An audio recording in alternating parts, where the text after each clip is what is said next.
Page number 9। जब तक मनुष्य है तब तक उपनिषद आवश्यक, सहायक व प्रासंगिक रहेंगे। उपनिषदों को ही वेदांत कहा जा सकता है। आज वेदों का अर्थ वेदांत से ही लगाया जाना चाहिए। तो जब हम कहते हैं कि सनातन धर्म की केंद्रीय पुस्तक वेद है, तो उसको ऐसे पढ़ा जाना चाहिए कि सनातन धर्म की केंद्रीय पुस्तक वेदांत है। वेदांत माने उपनिषद, वेदांत माने वेदों का ज्ञान, वेदांत माने वेदों का अमृत, वेदांत माने वेदों का वह भाग जो कालातीत है, ज्ञान कांड।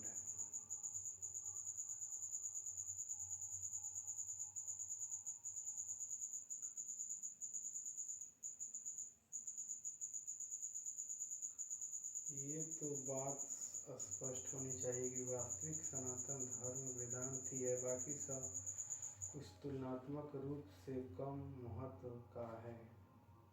तो फिर पुराणों व अन्य पुस्तकों को कैसे देखें व उनका क्या स्थान है।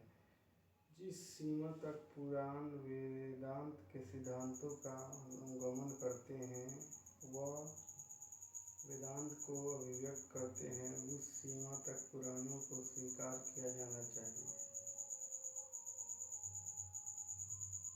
पर पुराणों में ऐसा बहुत कुछ है जो सीधे सीधे वेदांत के विरुद्ध है।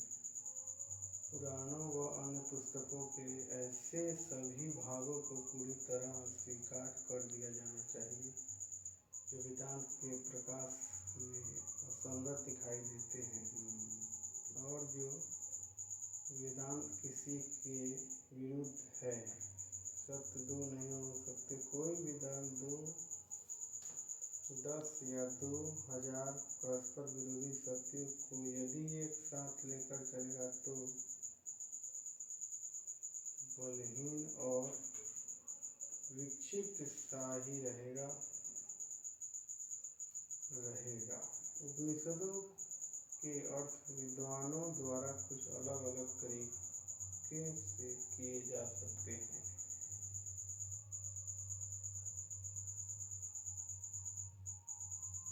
उपनिषदों के अर्थ विद्वानों द्वारा कुछ अलग अलग तरीके से किए जा सकते हैं, जैसे अद्वैत, द्वैत, द्वैताद्वैत, विशिष्टाद्वैत।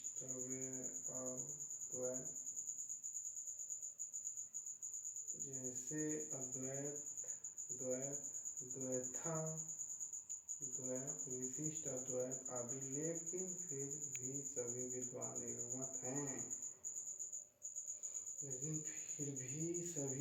एकमत हैं। वेदांत के मूल सिद्धांतों के विषय में समकालीन हिंदू धर्म के तौर तरीके, अधिकांश प्रथाएं, मान्यताएं, विधि विधान और तीज त्योहार वेदांत से बिल्कुल भी मेल नहीं खाते। अधिकांशतः आज हम हिंदू धर्म के नाम पर जो पाते हैं वो अज्ञान और अंधकार से भरी मान्यताएं और अर्थहीन और लाभहीन परंपराएं मात्र है। और यही मूल कारण है कि सनातन समुदाय ही तेजहीनता व संकोचन का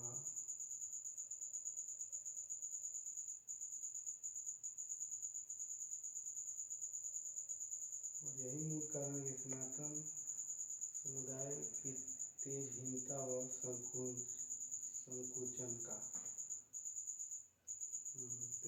इस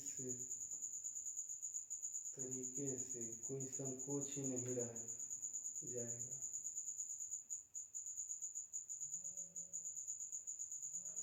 अगर इस तरह से हम देखते हैं जैसे हम यहाँ सुन पा रहे हैं, तो संकोचन का बात प्रभाव जो कि है ही नहीं, तो प्रभाव ये मिट जाएगा। मतलब हम खुलकर बोल पाएंगे, सवाल पूछ पाएंगे, क्यूरियोसिटी दिखा पाएंगे, प्रेम समझ पाएंगे,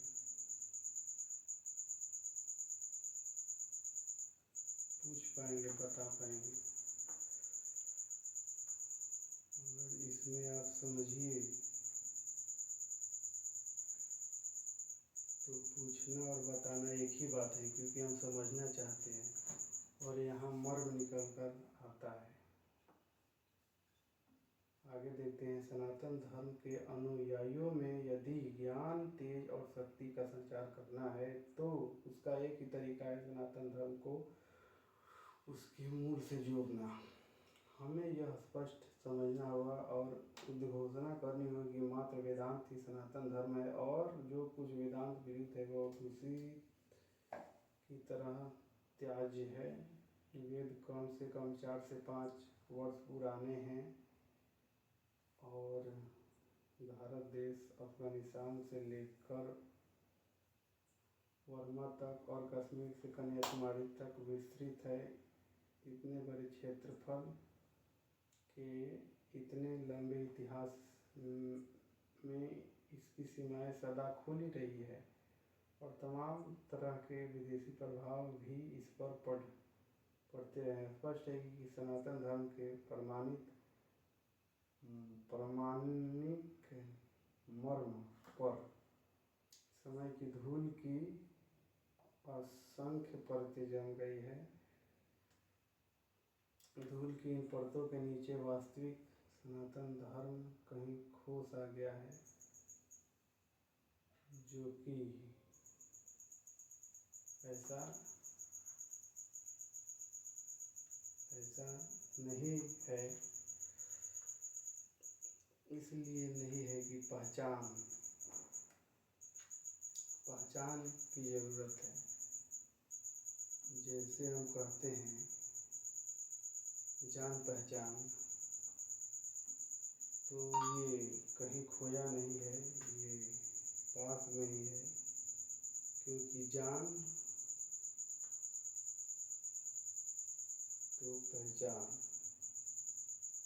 तो पहचानना तक ही देरी रहता है, पहचानने तक ही, मैंने समझने तक ही।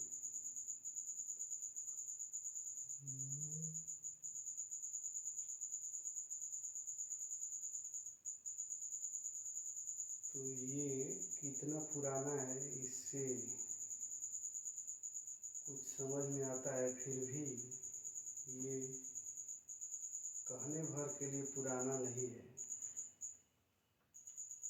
ये कालातीत है।